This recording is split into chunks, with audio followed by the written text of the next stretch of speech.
I walked through the home of Samantha Doyle with the Prime Minister, a young mother. There was about a metre, I would guess, of water that had gone through her home, maybe a bit less than that. It had left mud and muck everywhere. Looked like it was sewage contaminated water that had gone through the home. She was uninsured. You know, you saw the human heartache there that impacted upon that young family.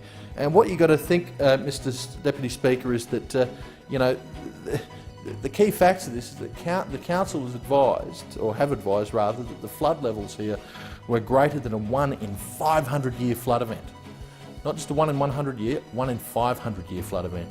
In some parts, rainfall recorded at a 1 in 2,000 year level. The height of the Ross River Dam surpassed anything that we have ever seen, up to almost 250%. And you've got to say that that dam did a pretty good job, given that it got up to that level. There's been a lot of focus on Townsville. I also want to mention the communities in my electorate of Garoo that was flooded, often forgotten, not forgotten by me. I went down there and talked to the residents down there, and I'm going to be helping some, particularly the community kindergarten. I also understand the police are still searching for a man missing at Groper Creek after the boat he was travelling in crashed near a jetty close to Hinkson Esplanade. My thoughts are with the family and friends of that man, who I guess that we're all starting to worry at this late stage about his safety and well-being. Thoughts are with the smaller communities, both north and south of Townsville, and also out west, where the disaster is still unfolding. Now, the facts are the government has provided $1.9 million in community recovery payments. That's payments that have been made. 16,000 applications for assistance have been made. Most of those have been approved, and again, my office is keen to help for those who are finding it difficult. That's what local members are there for.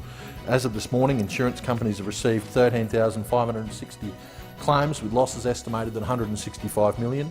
They've already paid out more than $16 million in support and emergency accommodation. That's good, but I've heard from some people that they're getting a raw deal from their insurers with the wording of the policies and not covering tiles and things like that. And again, my office is here to help, because this nation is watching, this place is watching, and I am carefully watching what these insurance companies do, and we will be acting for flood victims against insurers.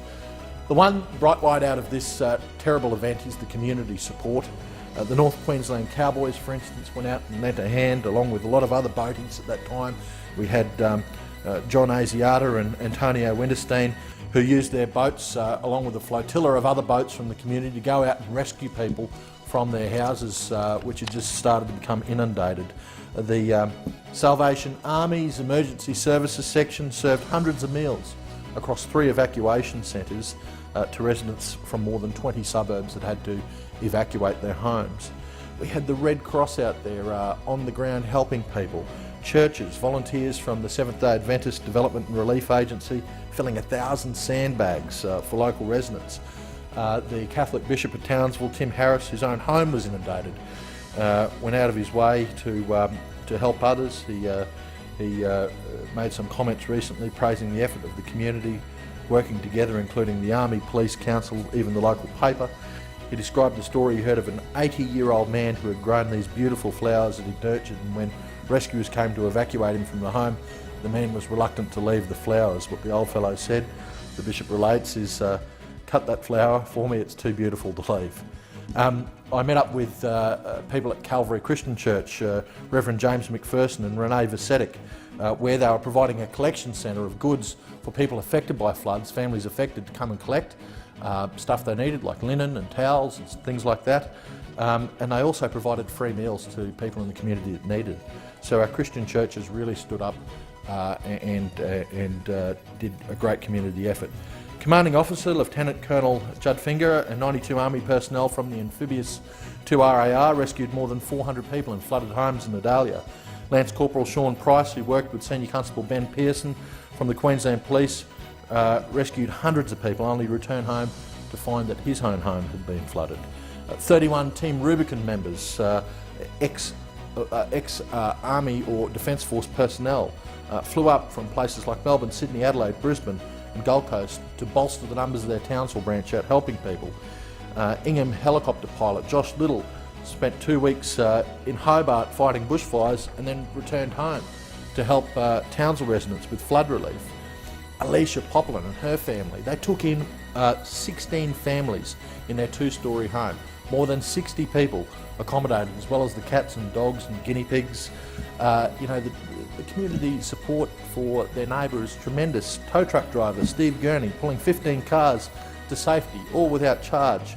Tracy Nias, who opened her beauty salon for evacuees to get dry and warm, and she also manned an impromptu evacuation centre at Annandale and support centre. Ryan Lacaze, who rides his jet ski to raise money for children's charities, put his machine to another good use, rescuing people who were caught in the rising water. Zane Befanti, his neighbour Scott, responded to pleas for help on social media with their kayak. Bushland Beach resident Ashley De Silva and her friends rescued more than a dozen pets from Adalia in Fairfield. Teenager Traden Fulmer started a Facebook page to rally volunteers. He ran a crew as a 16-year-old, or a teenager rather, of about 60 volunteers, including one of his teachers from Kerwin State High. Dozens of doctors volunteered.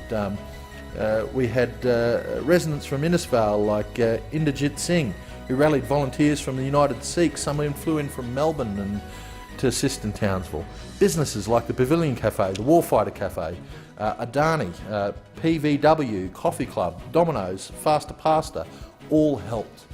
And what I'm doing to recognise these people for the great community work that they and so many others did, I've launched a Flood Hero website, www.floodhero.com.au, where people can go on and nominate someone who was a flood hero. My office will be in contact with the people who nominate. We want to officially recognise these people who've done so much for their community. Can I end with this to say that one of the most inspirational moments was when gunner Willem Bourne noticed a sodden Australian flag floating by when he was doing rescue efforts. And he knew it belonged to the pole in the front of Janine and Norm Napier's house, and he raised that flag back up to its rightful place. And Norm said it lifted our spirits for sure. It made everyone smile just to see it flying again. I tell you, that's a poignant moment right there, Mr. Speaker. It's not politics like what was in this House earlier. It's about the Aussie spirit. It's about the North Queensland spirit, because it's always going to shine through. That's why I particularly want to commend all of those people who did something heroic. Even just helping your mate, it's heroic. And you should be recognised as a flood hero.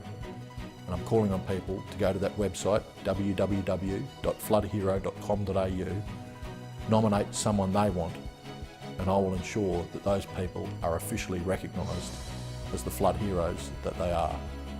Again, commend all of those people that assisted in some way, shape or form, looking out for their neighbour, helping their mate. Thank you, Mr. Speaker. Authorised George Christensen for the LNP Mackay.